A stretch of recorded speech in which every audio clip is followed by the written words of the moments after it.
bil divok, no senzibilen, bil subtilen, nežen, svilen, gi ljuben na ljubovta očite, kopa iskopani rani. Probival srca vo drveto i pločite, javal na svojte ljubovni karavani, vo mladosta bil nežen liričar, a сега lud satiričar. Zar postoji nekakva dopirna tačka, među lutato pero i vrelata ljubovna pločka?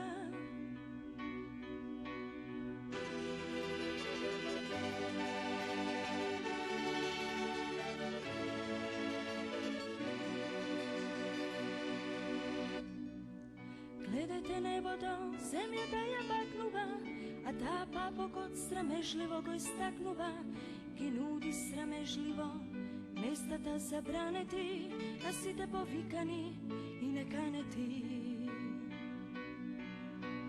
Otvorete gi prozorcite i starite kapi, cirnete vo sovremenata moda, sidekeve prečekaco, dokumenti tapi, neka pijat izvorska voda, od na dvor varvarosana, od na tre žabunjosana. Prošetrete niz ulici te voletna koreština, naučate barem jedna veština, kako i za kogo zvono do da vi zvoni, kako i za kogo zvono do da vi zvoni.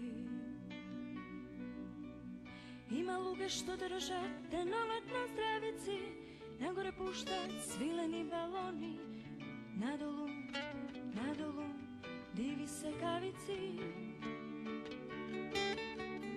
Ima luge što liče na obični tapi, a ima što diše na suvo sužabri. No ima i takvi što padne lev sam, daleku od sekakov satirikon.